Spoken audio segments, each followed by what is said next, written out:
안녕하세요. 지난 시간에 이어서 계속 스타트업 관련 법률 문제를 설명하고 있는 김민규 변호사입니다. 얼마나 많은 도움이 될지 모르겠지만 제 나름대로 정말 필요한 부분에 대해서 이제 정말 핵심적인 부분만 설명을 드리는 거니까요. 잘 좀 봐주시고요. 사업하시는데 많은 도움 되셔가지고 성공하셨으면 좋겠습니다. 오늘은 제가 지난번까지 제가 설명한 어떤 그런 내용은 스타트업에서 중요한 부분이 뭐가 있는지 끈기와 동과 그리고 팀과 그리고 이제 어떤 법률적인 문제가 중요하다고 설명을 드렸고 또 근로관계라든지 동업자를 이제 선택하는 방법, 계약서 체결하는 방법, 또 사무실 구하는 이런 거 설명을 드렸는데 오늘은 제가 이어서 이제 동업자도 구하고 이제 근로자도 구하고 다 구했지 않습니까? 사무실도 구하고 그런 과정에서 우리가 어떻게 회사를 설립할지 하는 부분에 대해서 설명을 좀 이어서 나가도록 하겠습니다. 먼저 회사 설립 같은 경우에는 많은 분들이 이제 외부 업체, 외부 서비스를 해주시는 어떤 그런 법무사님이나 변호사님이나 서비스를 이용하시는 경우도 많은데요. 생각보다는 이게 어렵지는 않습니다. 특히 스타트업 단계에서 시작하는 어떤 그런 회사 설립 같은 경우에는 대부분 자본금 10억 미만이기 때문에 굉장히 그 절차가 되게 간소화되어 있습니다. 그런 부분에 대해서 제가 이어서 설명을 드려가지고 요 어떤 그런 내용을 보신 분들은 혼자서 회사를 설립할 수 있도록 제가 그런 어떤 그런 목표를 가지고 제가 설명을 한번 해보겠습니다. 일단은 제가 지금 여기서 염두에 두고 있는 거는 개인 사업자가 아닌 법인 사업자로 창업을 하는 방법을 살펴보는 겁니다. 참고로 개인 사업자 같은 경우에는 내가 임대차 계약을 체결을 하고 어쨌든 개인 사업을 하려면 사무공간이 있어야 되지 않겠습니까? 체결하고 그 다음에 내가 어떤 할 수 있는 사업의 아이템을 정해가지고 그 아이템 같은 경우 예를 들어가지고 음식점이라든지 어떤 특수한 어떤 그런 상황에서 특별한 어떤 그런 이제 허가나 인가나 이런 것들을 받아야 되는 것이 아닌 이상에는 웬만하면 그냥 개인 사업자는 그냥 내가 내 이름으로 사업자를 내고 사업자를 내는 사업자 등록 신청을 하면 다 됩니다. 그거 같은 경우 사실 특별히 살펴볼 필요가 없겠죠. 그냥 내가 개인으로 내가 개인 자격으로 사업을 하는데 그 사업하는 자격에 대해서 이제 개인 사업자를 이제 받는 거라고 생각을 하시기 때문에 따로 어떤 특별한 절차를 생각하실 필요가 없는 것 같고 우리는 지금 스타트업을 할 때 법인 사업자로 창업을 하는 경우를 제가 한번 살펴보도록 하겠습니다. 상법상 법인에는 좀 말이 좀 이제 어려운 용어들이 있는데요. 이제 한명회사, 합자회사, 유한책임회사, 주식회사, 유한회사 등이 있는데 사실 이제 어떤 회사에 보면 이런 회사 같은 경우에는 사실상 이런 회사로 사실 이제 회사를 설립하는 경우는 거의 없고, 그러니까 여기 나와 있는 유한회사나 유한책임회사 이런 걸로 설립하는 경우는 거의 없고, 이제 회사의 한 95% 이상이 주식회사입니다. 그래서 현재 지금 가장 많이 이제 설립하고 있는 회사 형태인 주식회사, 많은 사람들이 설립한다는 것은 그만큼 법용성이 있다는 거겠죠. 제일 간편하고 어떻게 보면 제일 회사 형태가 이제 제일 이제 구조적으로 제일 어떻게 보면 제일 쉽고 그렇기 때문에 이제 주식회사 설립을 하는 건데 주식회사 같은 경우에는 과거에는 무분별하게 주식회사를 설립해가지고 주식회사 좀 난립하고 이런 것들을 막기 위해서 최저자본금제도 있었습니다. 그러니까 주식회사를 설립할 때는 그 회사의 자본금이 5천만 원 이상이 안 되면 회사를 설립할 수 없게 했었는데 2009년도에 이제 폐지가 됐습니다. 그래서 현재는 소규모 자본은 자유롭게 창업이 가능하고 그 최저 자본금 제한이라는 그런 법적인 어떤 그런 제한 자체가 규정이 아예 없어졌기 때문에 지금은 이론상으로는 100원짜리 어떤 그런 이제 주식회사 설립이 가능한데 당연히 이거 같은 경우에는 사업자 등록이 거절이 되겠죠. 누가 봐도 장난스럽고 아무 의미가 없는 법인이잖아요. 그래서 100원짜리는 안 돼. 최소 자본금 제한은 없지만 그래도 이제 몇백만 원은 돼야 된다 이렇게 생각하시면 될 것 같습니다. 주식회사가 뭔지 궁금하신 분들이 있을 텐데요. 아마 이 강의를 보시는 분들은 대부분 다 어느 정도 지식이 있으실 것 같습니다. 주식회사는 말 그대로 주식을 발행해서 주주로부터 자본금을 얻고 이러한 자본금을 가지고 회사를 운영하는 형태를 말합니다. 왜 이런 주식회사 선호가 되냐면 사업의 규모가 커질수록 자본금을 개인의 돈으로 충당하는 것이 한계가 있기 때문에 사업을 할 개인 사업자 같은 경우는 결국에는 개인이 돈을 빌리든 뭐든 간에 이제 개인적으로 다 융통을 해야 되잖아요. 그런 어떤 한계가 분명한데 주식회사 같은 경우에는 주식을 발행을 해서 주식의 그 인수가액 한도라는 출자 의무만을 부담할 뿐 회사 채무에 대해서 아무런 책임을 지지 않는 방식으로 주식을 발행해서 자본을 이제 마련하는 거기 때문에 다른 무엇보다 자본을 마련하는 게 훨씬 용이하고 쉽습니다.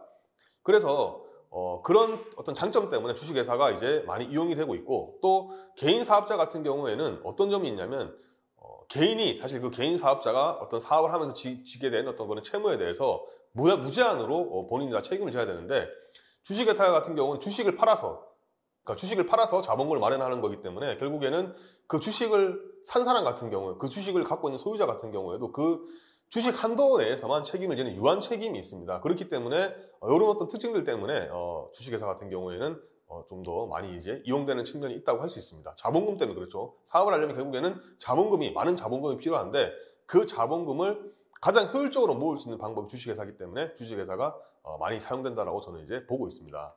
그러면 우리가 주식회사를 이제 만들기로 했어요. 그러니까 동업자를 모아가지고 야 우리가 주식을 갖다가 얼마를 발행을 하고 얼마 하는데 니는 얼마 내고 나는 얼마 이렇게 하는데 주식회사를 이제 처음 이제 만들려면 상호를 정해야 되지 않습니까? 상호. 그러니까 예를 들어서 땡땡땡 주식회사 이렇게 회사의 상호를 정해야 되는데 이 상호 같은 경우에는 원칙적으로 상법 제18조에 상호 자유주의를 규정해놨기 때문에 아무렇게나 상관없습니다.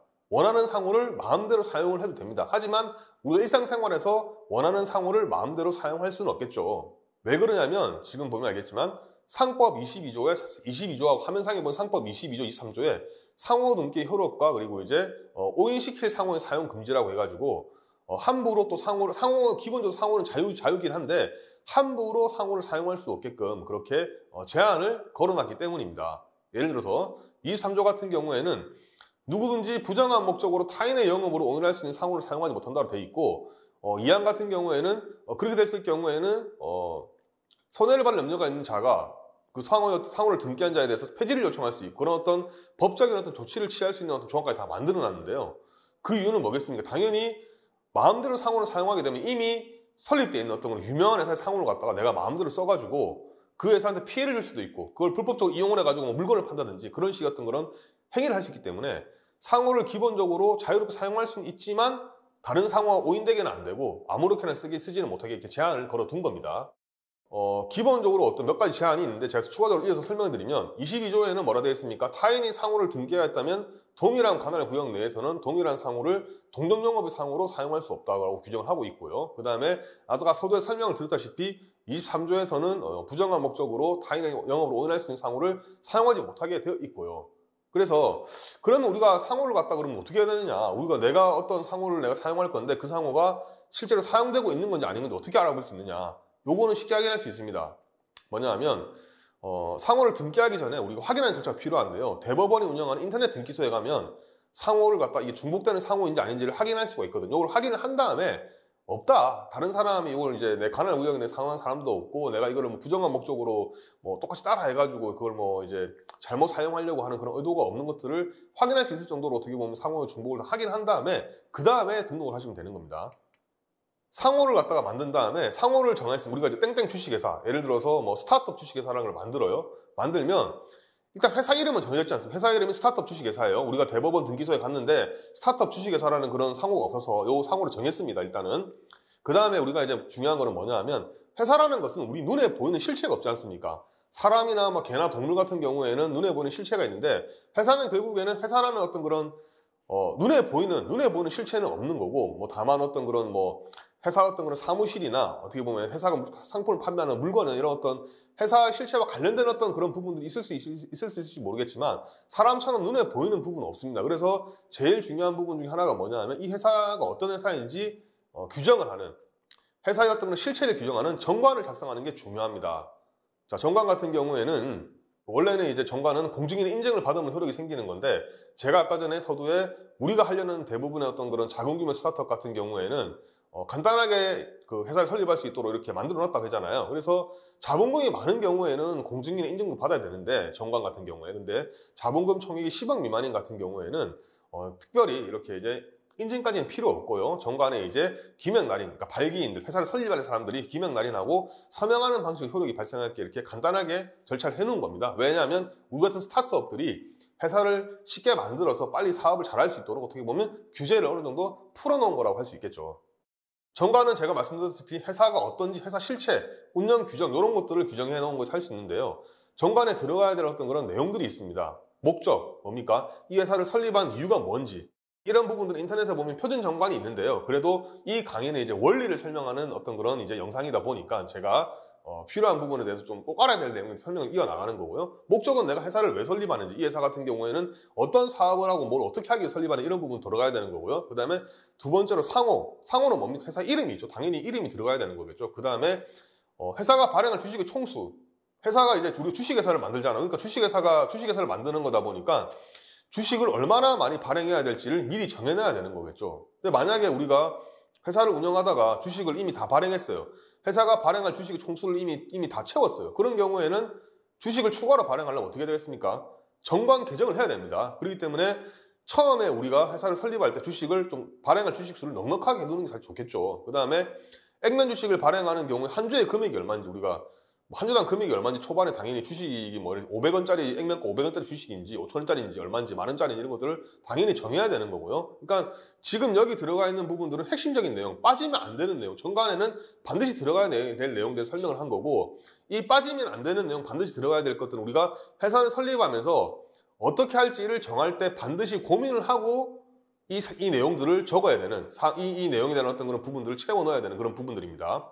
그 다음에 회사 설립 시에 발행하는 주식의 총수. 이건 무슨 말입니까? 아까 전에 제가 말씀드린 그 3호에 3번에 회사가 발행할 주식의 총수는 회사를 이제 설립하고 난 다음에 이제 앞으로 주식을 또 발행할 거지 않습니까? 그걸 다 포함해서 이제 회사 발행할 주식 총수라고 해놓은 거고, 그리고 이 설립 시에 발행하는 주식, 우리가 이제 처음 회사를 만들 때, 그때 뭐 예를 들어서 발행할 주식의 총수는 100만 주지만 처음에 우리가 10만 주만 넣어서 우리가 10만 주에 해당되는 어떤 그런 자본만 우리가 넣어가지고 회사를 만들자라고 할 수 있겠죠. 그 발행할 때의 어떤 주식 총수를 말하는 거고요. 그 다음에 본점의 소재지, 사무실 어디에 되지 않습니까? 사무실 어디 있는지 당연히 적어놔야 될 거고요. 그 다음에 회사가 공고를 하는 방법.